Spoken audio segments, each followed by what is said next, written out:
Welcome to What Matters Now, the Times of Israel's weekly podcast drilling into one issue facing Israel and the Jewish world right now. I'm your host, Deputy Editor Amanda Borschel-Dan, here with my friend and film critic, Jordan Hoffman, whom I haven't seen in 8 years, since the time he took me to the New York Jewish spot, Katz's Deli. Jordan, I've missed you so much. So good to see you. Yes, I guess it has been 8 years since we saw one another. We went to Katz's Deli and obviously the food is marvelous, but I remember you just like brimming with like, this is so New York. This is so New York. A lot of what impressed you, it just kind of flew over my head, was how it was not an exclusively Jewish spot. It was everybody. There were Hispanics, Black people, Muslims, the whole 9 yards. Everybody just really enjoying the pastrami sandwich and the matzo ball soup. And who knew that those were such more enlightened days 8 years ago than today? I don't know what the vibe is like at Katz's now. I haven't been there in a while. And it was my first knish, which is obviously an important moment as well. I'm honored. To have been there, So listeners, those of you who regularly listen to our podcast know that it's generally very dour and serious and about the war. But today we're going to do something slightly different. Jordan is here and we're going to discuss all that is Jewish about the upcoming Oscar ceremony and a little bit of anti-Semitism, because we can't go too far away from anti-Semitism. So anti-Semitism in Hollywood as well. But where there are Jews, there is anti-Semitism. They go hand in hand. It's like peanut butter and chocolate. Peanut butter and jelly as well. So all of this and more after the break.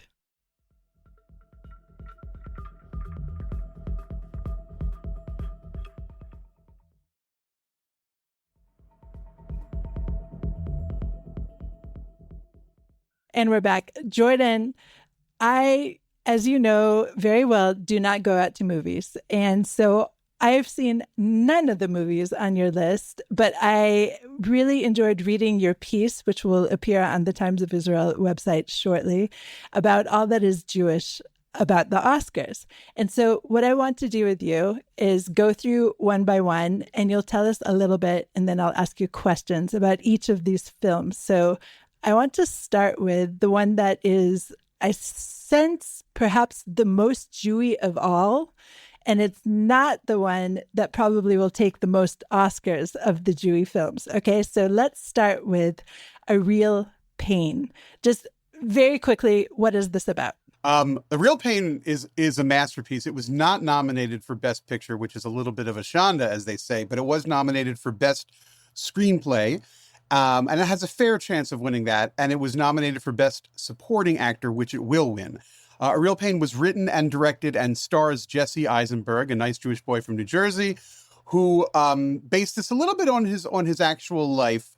He was very, very close with his great aunt, who was born in Poland and survived and came to this country. And then at some point he visited the village where she came from and also went and visited various concentration camps in Poland. So he was inspired to write the script when he was just playing around on his computer and he saw like a travel package, as I'm sure some of us have seen, to visit, Auschwitz. I mean, people do want to visit Auschwitz. And I know you've been there several times. And when you do that, you still have to book a hotel and find a nice place for dinner. And, it's kind of weird, this sort of Holocaust travel industrial complex there.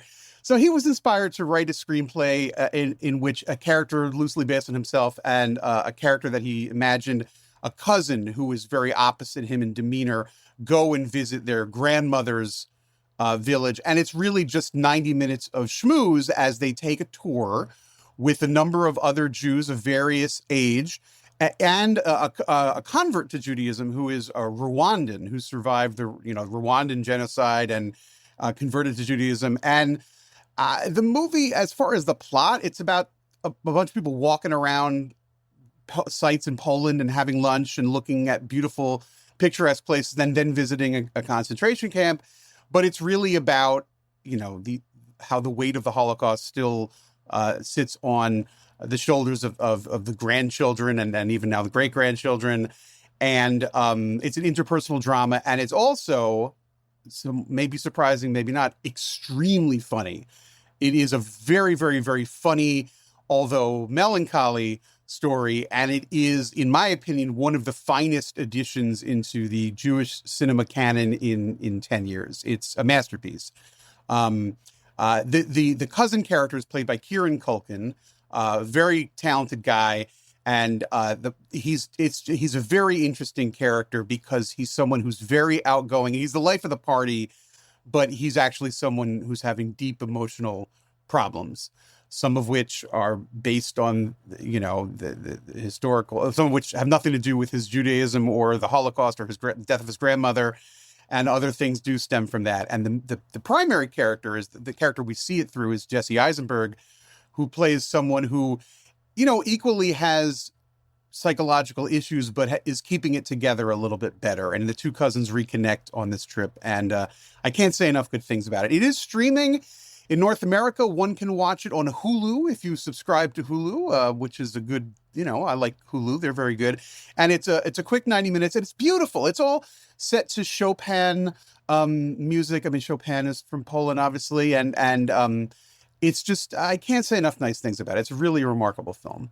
I do have to say that was one of the crazy things when I did visit Auschwitz. I was there actually just once 10 years ago for the 70th anniversary of the liberation, that the countryside is just stunningly gorgeous. And it is such a stark contrast to, I'm sure in the film they used it as some kind of backdrop to the horror that actually happened. Well, they don't go to Auschwitz. They go to, I may mispronounce it, Majdanek, I believe. And I believe that is one that is very, very close to the city of, they do go to Lublin in the film, and then they go to another city.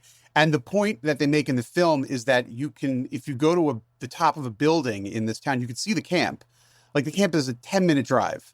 And it's just like, and the town is so quaint, and there's, you know, outdoor markets, and you can get good pierogies and whatnot. And then there's the camp, you know, it's you know, it's a little nuts. So, yeah, the film is really, and it's not overly, it doesn't shove your face in the horrors of it.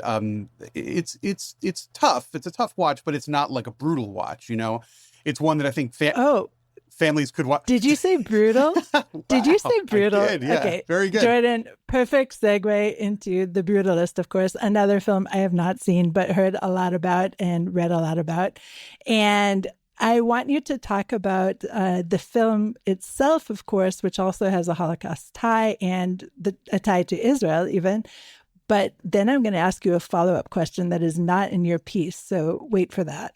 Oh, okay. Good. I'm looking forward to that. Well, it's funny. The Brutalist and A Real Pain are a yin and yang this year because both of these movies are about the consequences of the Holocaust. The Brutalist is set right after the war. The opening shot is an immigrant played by Adrian Brody emerging from the bowels of a ship in New York Harbor, and he comes to America and he sees the Statue of Liberty, of course, from his angle, because he's turning his head. The Statue of Liberty is upside down, man, and it's a great image, and that's the image on the poster. But the yin and yang of it is A Real Pain is a light, you know, Chopin sonata, 90 minutes precisely. The Brutalist is like a 3.5 hour slab of concrete. It's a massive rhinoceros of a film. And by and large, it earns it. It's very, very good. I don't think it's a masterpiece, but it's a pretty good effort. It's a very, very, very good movie. It's about big, weighty themes. Not everything gets tied up at the end. It's one of those movies where the person who wrote and directed it, co-wrote it, I should say, was like, we're going to make a movie about everything. We're going to stuff everything into this thing, and it's going to be huge. And by and large, it succeeds. The basic premise is Adrian Brody survived the camps. He and his wife get separated, and she kind of ends up behind the Iron Curtain in Hungary. He's originally from Hungary. And he comes to America, and he's a genius architect in the Brutalist style. He's trained at the Bauhaus and everything. And he's very, he won't, what's the word called when you don't, when you do it your way or the highway, when you're, you know, he won't compromise, uncompromising. So he starts finding work, and when it's like, no, but you have to make some changes, he's like, I make no changes. Goodbye. You know, he storms off, and you kind of respect that. Over time, he winds up finding a patron, and the patron is played by this like uber goy It's Guy Pearce, and the character's name is like Herman van Buren Meersten, something extremely Dutch, whatever. And he takes him under his wing because he recognizes that he's a genius. But at first you think, oh my God, this is an angel. He's giving me money. He's giving me work. But really, he's manipulating him. And he is deeply anti-Semitic, this guy. He's got a lot of other problems, too. And then that's kind of it in terms of the story. It's about this eventual clash between an artist who has a vision and this guy who wants to control him, representing capitalism, representing, conformity, whatever you want. And where will they meet? As a side note to all this, there is Israel, which is held out as it would have been for any immigrant to America, any Jewish person in the world in the late 40s, 50s, and maybe even into the very early 60s as sort of an option. Do we make Aliyah? Do we go to Israel? And at first, our lead character is like, no, the American dream, I will make it work here. And over time, he starts to rethink that. And there are other characters in the film who eventually emigrate, loved ones. There's a niece character. And this is kind of interesting because anything involving Israel makes people crazy. And the movie shows it as I think it would have been. It's not necessarily pro-Israel, nor is it, Israel, but that would displace the Palestinians who live there. Oh, we can't move there. Or, there's none of that. It's just like kind of how people talked back then. And this has driven a lot of very young people crazy because the movie is very hip. It's it's sort of a slightly avant-garde, the way it's shot. The director, who is not Jewish, but the director is someone who has a lot of cred. And it's not a studio film. It was independently financed. And the fact that it is not blatantly anti-Zionist has made some people look for either condemn it for that because no character says, but don't you know this is bad? And or have projected onto the film, which has a lot of ambiguity, signs. Secretly, that's an anti-Zionist statement that character made if you really read it closely. And I've read some of those essays. I linked to them in the article that I've written for TOI. And you can read those articles and go, maybe, I don't know. I honestly think that the filmmaker just wanted to make a film that was representative of what the Jewish experience was like for somebody who comes to America and is living in, it's now 1955 and things are not going the way he wanted. And he's thinking about Israel as an option. It's not the main point of the film, but it's in there. And there's been a lot of discussion about it online. So you said that the antagonist, I don't know what he is, the patron at least, that is a very anti-Semitic guy. Yes. And he's played by Guy Pearce. Now, Jordan, before we talked, I did a little Googling on you, and I noticed that you interviewed Guy Pearce. Yes. And one of the themes of your piece in, what rag was that in? It was in Vanity Fair. Oh, yeah, a little thing. Yeah. In any case, one of the themes was his really utter support for the Palestinian cause during the war. Yes. So talk to me a little bit about this. Oh, Guy Pearce and I are very close friends. Guy Pearce is an extremely talented actor who, in my opinion, is someone who, there are people who vie for peace and wish that there would be harmony in the Middle East. And of course, I am one of them. Then there are some people who really wish for the abolishment of the Jewish state and probably have a problem with Jews. I do not know what is inside of Guy Pearce's heart, but he does give every indication of being someone who is in that latter group. Specifically, and it's funny, the character, I mean, listen, he's extremely talented. And I just saw a new movie he's in called The Shrouds, which is not very good, directed by David Cronenberg, who is Jewish, and Guy Pearce plays a Jew in it, and he's great. So, I mean, the guy's talented. There are plenty, go look at history, there's plenty of talented anti-Semites out there. I'm not saying Guy Pearce is an anti-Semite, but what I will say is when I interviewed him, and this is a little behind the scenes, I met with him for about an hour. We're in a room together in New York, extremely talented, handsome fella. He's made some great movies over the years. And he's got a weird track record. He was, if you read the article in Vanity Fair, you'll learn that he was sort of blacklisted by Warner Brothers, one of the main studios. There was one of the heads of production at Warner Brothers just didn't like Guy Pearce. I don't know why, but, something happened there. In our discussion, he was wearing a Free Palestine wristband, and he had his phone on the table, which had a big sticker of the Dome of the Rock. It said Free Palestine. And listen, hey, this is America. You're allowed to say what you want. He's from New Zealand, but God bless, So I said to him, look, you're a Hollywood actor. You're in a movie right now that's in an Oscar push. You've got the Free Palestine all over the place. It's on your social media. Have you been given any feedback from your managers, your agents, the studios, to say, hey, Guy, maybe tone it down, wait till the movie's out of the public eye? And, had there been any pushback? Which I think is a totally fair question. And he thought for a minute, and he said, yes, there has been some pushback, but I choose to speak what I believe, and I'm like, okay, that's cool. And then he continued, and the direct quote I can't give you, but it is in the piece. He said, there have been some people that have said to me, you need to be careful because you know what Hollywood is made of, or who's in charge of Hollywood. And I took him at that. And I will let you know that everyone I showed that quote to, Jews and Gentiles alike, said, holy shit, Guy Pearce just said the Jews run Hollywood, didn't he? And I said, I'm just quoting what he said. So my editor at Vanity Fair, and we took it to pretty much the top, everybody there, and said, we should offer Guy Pearce an opportunity to clarify this a little bit, see if he has anything to say.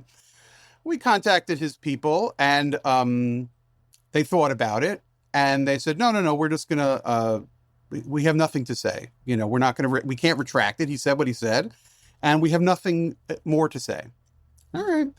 And then the piece is about to go. And I said, oh, man, I don't know. I mean, I feel like this is going to blow up a little bit. It doesn't really make Guy Pearce look that great. Let me, so let's give him a second chance. And I was like, and then I'm saying, why am I fighting for Guy Pearce here? Why does he have a hold of me? He is very handsome. And I sat in a room with him for an hour.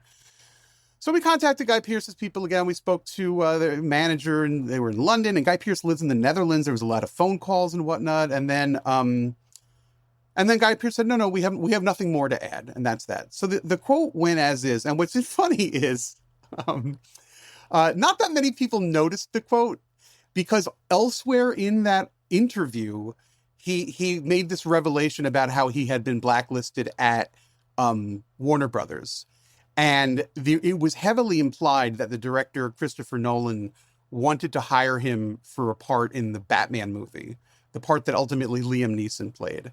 And people saw that, and that became a really big story somehow. International news. Guy Pearce was going to be the Liam Neeson character until some schmuck at Warner Brothers said, no, Guy Pearce.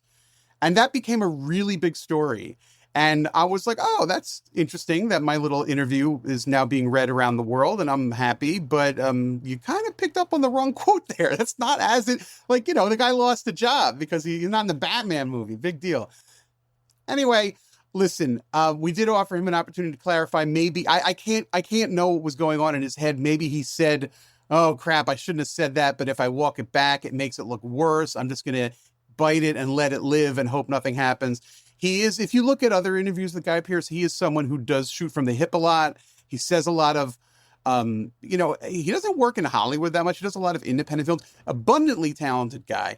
But what he said was, and I'm paraphrasing, you can look at it, is he basically said, be careful about your support of Palestine because you know who runs Hollywood. That's not the exact quote. You know what Hollywood is made of. That was the phrase. That was the exact quote. Which is a little... I wouldn't say that, or I wouldn't say that to a reporter.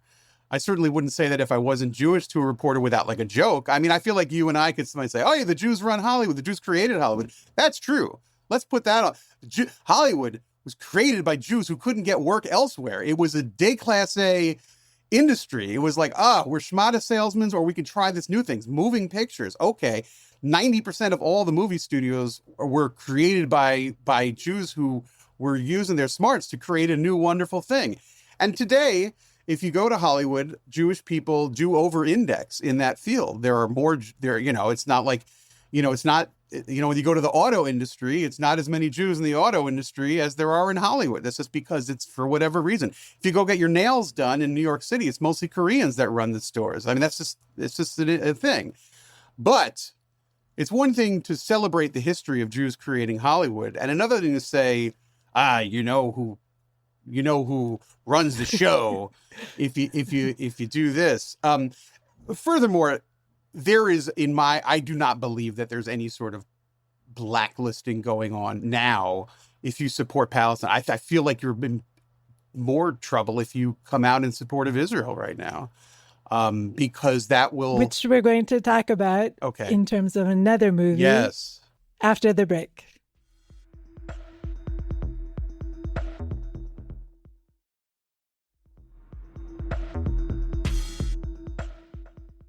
Okay, and we're back. Now, I would like to talk with you about the movie that seems so incredibly pro-Israeli on the face of it, just on the face of the topic of it, and sparked a huge, huge outcry by, surprisingly to me, people who work in movie theaters who didn't want to be indoctrinated. So we're talking about the movie September 5th, yes, which captures the moment that I think it's the ABC Sports Desk is covering the massacre of Israeli athletes at the Munich Olympics in 1972.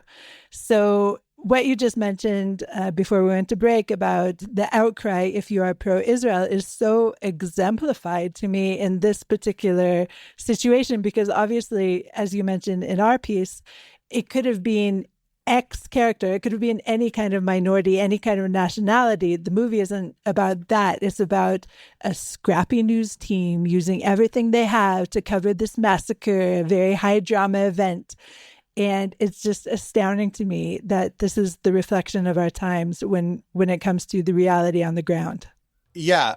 So let me back it up a little bit. September 5 is a very, very, very good movie. And if it had come out 10 years ago, it would be nominated for Best Picture. Right now, it's nominated for Best Screenplay, and that's it.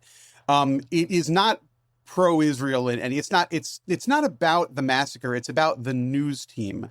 In a way, it could be about how you cover a hurricane. It's a procedural about how a news team operates.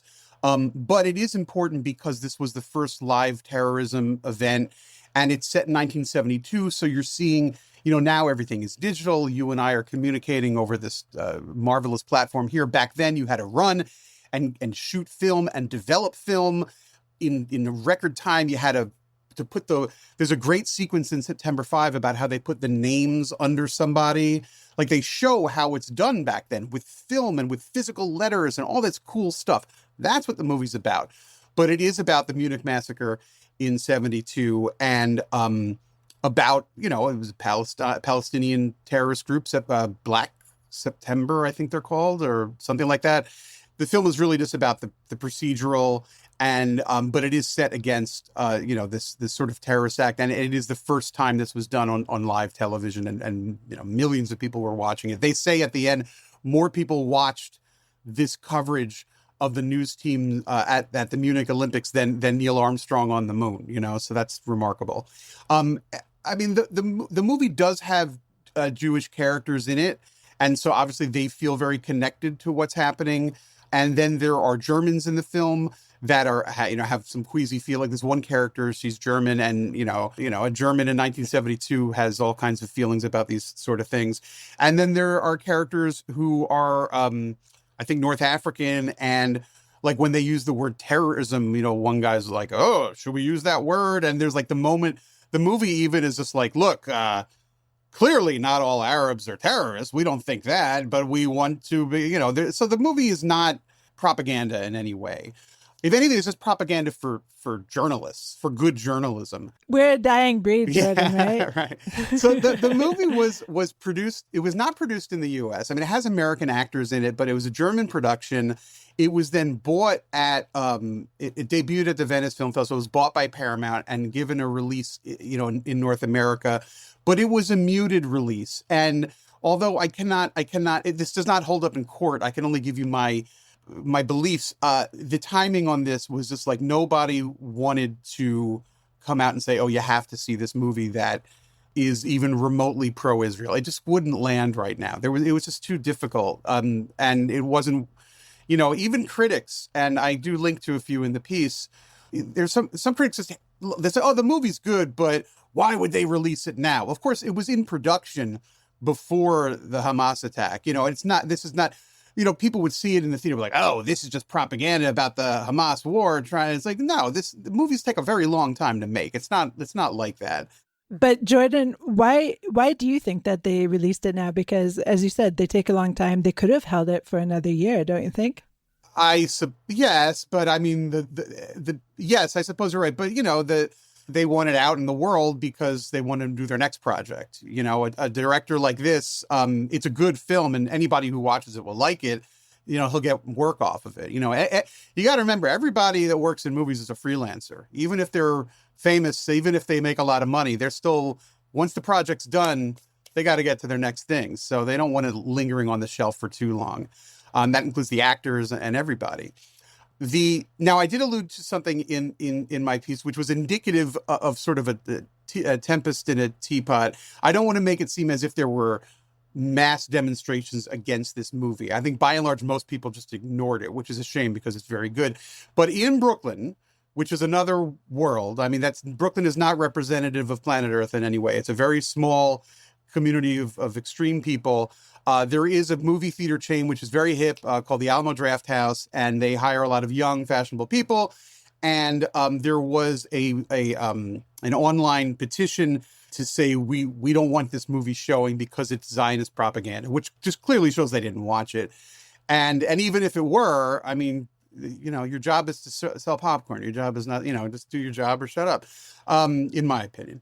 But the thing is, 1,000 people signed this protest. Now, to sign something, half of them weren't even like names. It was initials. I mean, it's just like people sitting on their couch can do, you could sign 25 petitions in a half hour if you do it right, so, I mean, it's not like there were mass protests, but the fact that somebody bothered to set this up in general, and the way it's written, and it's some lunatic who wrote the initial thing, was not just we hate this movie. They're like, this movie misrepresents the action, and they called the killing. They killed wrestlers, right? They killed Israeli wrestlers, and they all blew up in a helicopter.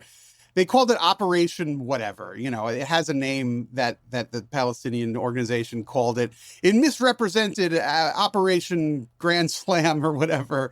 As not the righteous rebellion of people who have been blah, blah, blah, blah, blah. It's like, no, all right, time out. Look, I mean, give me a break. It's like, sure, yes, I concur. There can be a better way for the Israelis and Palestinians to live with one another. I concur that there are routes one can take, but when you start saying, it misrepresents the way they shot the wrestlers, what they should have used a nicer bullet. I mean, what the hell are you talking about? I mean, this is insanity. So that is indicative of kind of a grander theme of, what's happening in New York and in America right now with anything to do with Israel is you're going to receive not just backlash, just like ludicrous backlash. Now, to what extent that backlash will actually affect the bottom line still remains to be seen. There's actually an interesting thing coming up in a few months, which I wanted to bring up because I know we wanted to talk about just sort of like the state of affairs in Hollywood. As you know, and I wrote about for TY, there was a recent Captain America movie which was very bad, and it bombed. It bombed internationally. And one of the problems, although not the primary problem, was that it did dare to have an Israeli character. And I've written about this in the TOI has been covering it for a very long time. The actress Shira Haas is in the film, and the minute that she was cast, a lot of people online were screaming and yelling, "How dare you cast an Israeli?" And she plays a surveillance expert and blah, blah, blah. And the character is originally based on someone from the comics who is called a superhero named Sabra, which is a little silly. They've changed it now. She's just someone who works for Harrison Ford, who's the president of the U.S. And there were demonstrations about that too. Not mass demonstrations, but enough people. And if you went online on social media, the very, very, very loud minority would say, "Hey, I just bought tickets to see Captain America." All these people would flame you and say, "How dare you go see Zionist propaganda?" Now, that's not it seems like a lot of people because people are tweeting at you and going on your Facebook page, but it's really not. It's a very small percentage, but nevertheless, it's a pain. It's annoying. They're like gnats, and it's representative of something that Hollywood doesn't want to deal with. Now, what I'm getting to is that in a couple of months, there's going to be a new Snow White movie coming out. Happens to look terrible, but that's fine. A new Snow White movie, and I'm just like, how did you get to this? I'm getting to anti-Semitism. No. Here we go. Awesome. This is a great canary. We're gonna in a couple of months. This is going to be a very important story. The Snow White movie stars our friend Gal Gadot. She plays the evil queen. Okay. Gal Gadot is to you and I just an actress. She's very pretty. She's not the world's greatest actress, but she's fine, and she's been in some hit movies. But to the radicalized online left who waste a lot of time on the internet, she is the personification of evil. She's got blood dripping out of her mouth because all she does is kill babies in their minds. Why? Because she served in the IDF for 10 minutes.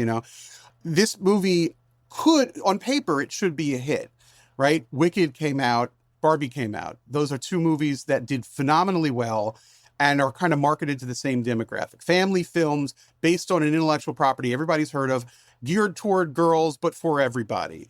And if Snow White is a disaster, it may be for several reasons, but one of the compounding reasons will be like, oh, the online left didn't like Gal Gadot. Also, it's a movie like this, a big budget, international release. It's not just North America. It's Europe, it's France, it's Spain, it's all the countries that love us, the Netherlands, and Turkey, and other places, and even the Arab world. So I think what you're going to see with the Snow White film is if it underperforms significantly, I think that's the Hollywood studios are going to be like, look, we really need to ease up on anything remotely Israel.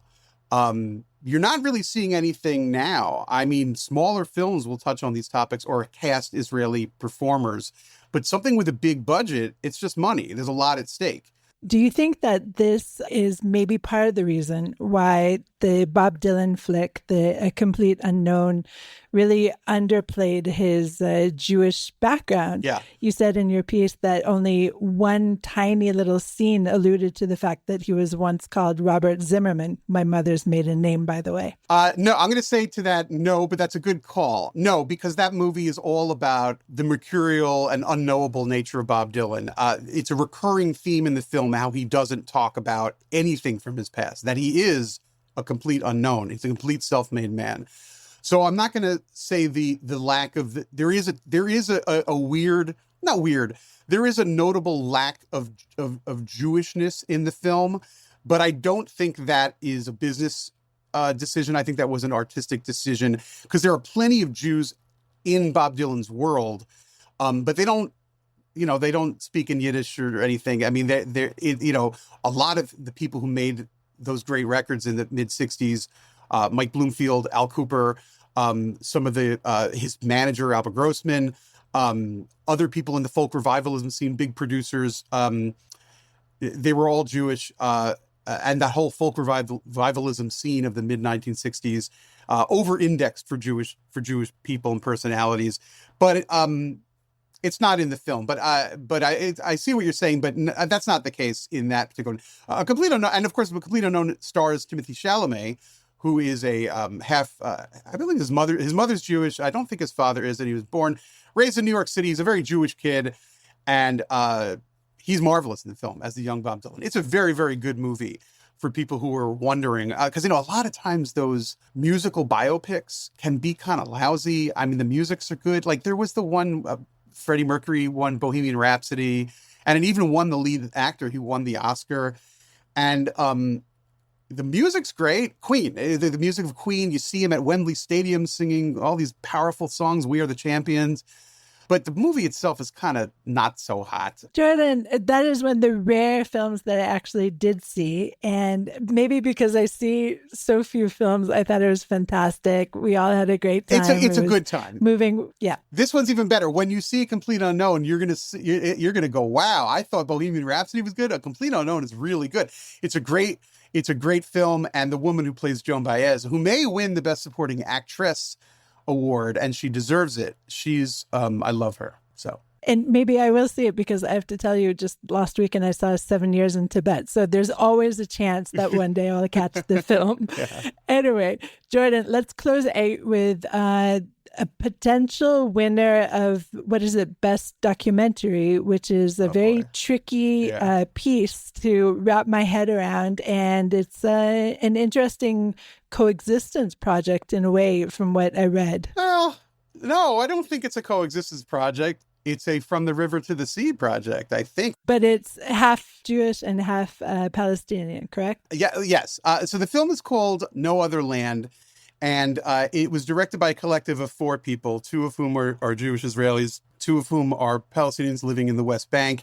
And it is about the tourists that these people in the West Bank deal with on a daily basis, a topic of which I am very sympathetic toward. I don't like people getting pushed around by tanks and the IDF. But the movie is a propaganda piece, and that's fair. I mean, that it is what it is. I mean, there are other documentaries this year. There's a Ukrainian film that's very good called Porcelain War, which is also a propaganda piece. It's an anti-Russian film, a pro-Ukrainian film. I mean, that's just, to call something propaganda is not a pejorative in my opinion.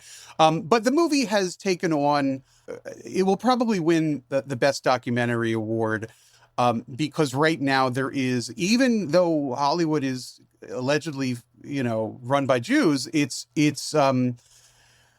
how do I get into this succinctly? The movie has a great meta-narrative in that a year ago, it won the Best Documentary Prize at the Berlin Film Festival. And even back then, it was controversial because the two representative directors gave a speech. This is so stupid. And some minister in the German cabinet applauded, and they showed, and on camera, she applauded the 2 directors who made a very meaningful film about the troubles in the West Bank, a film that I admire. It's a good film. And she applauded, and then people said, oh, you were applauding a Palestinian, right? Because Germany can be a little hardcore. And she's like, no, I was only applauding the Israeli director and not applauding the Palestinian director. What a dumb thing to say, It's going to walk back. Maybe that's why Guy Pearce didn't walk back what he said to me. You look stupider when you walk something back. You said it, just deal with it. Like all the inflammatory things I've said on this podcast so far, when people watch this and confront me for being not in lockstep with Brooklyn. So the movie then came out at Berlin, and it had that little mini controversy, which I'm sure TOI covered because it was ridiculous. Then the movie played well at other festivals, but the movie did not receive an offer for distribution from a major North American film distributor. Well, you know why, because who runs Hollywood? Right. Guy Pearce knows why. Well, God knows, I was not in the meetings of all these companies to know what their decision was. But, one company was like, they probably said, let him do it. And the other one said, let him do it. And then nobody did it. There were offers on the table from very small companies, and that has been documented. And I linked to that in my piece. So there has been a narrative of like nobody would touch it in the U.S. That's not exactly true. Smaller companies would touch it, but the producers of this film said, no, we don't want to go with pipsqueak distributors. We want one of the real guys, which I could understand. So then the story became, it's the movie too hot to touch. And everybody wrote articles about it, several articles in the New York Times, and it became a cause célèbre. And then the movie took on very wisely, and I have to really applaud the publicity company and that worked on this film. In fact, I'm friendly with these people. The woman who was kind of marshaled all this, she's great at what she does. It became sort of like a censorship thing. If you don't go see No Other Land, you're letting the man dictate what you're allowed to see, which I actually think is very smart of them, and I agree with. I think we should see all the films. I think we should see the propaganda films on the left and right and figure it out for ourselves what we believe. I'm old school that way. So the movie then was self-released, which can be done. It's difficult, it's complex, it involves a lot of work, but the movie was then distributed by the producers themselves and by this company. And it played at a lot of independent theaters across the country. And at the end of the day, and I can't prove this in court, but I believe this to be true, more people saw this movie because it wasn't released than had a company just said, oh yeah, we'll release No Other Land, an important movie about the West Bank that should be seen. It was sort of the Streisand effect, when you say, no, don't look at me, more people look at you. And I got to applaud this company for the way they played this. And it has won a lot of awards prior to this, and it'll probably win at the Oscars. Probably. You never know. And when it wins at the Oscars, I'm sure they will say some inflammatory things on the stage, and that'll be a news cycle. Especially now, they can say inflammatory things about Donald Trump, which will go down easy because that's it's a lot easier when they yell at Trump than when they just yell at Israel in general. So that's in sort of the media sphere. Jordan, yeah. I'm going to let you go because we've been going on for a long time, a lot longer than most of our What Matters Now episodes. So listeners, whoever lasted this long, thanks so much for staying with us.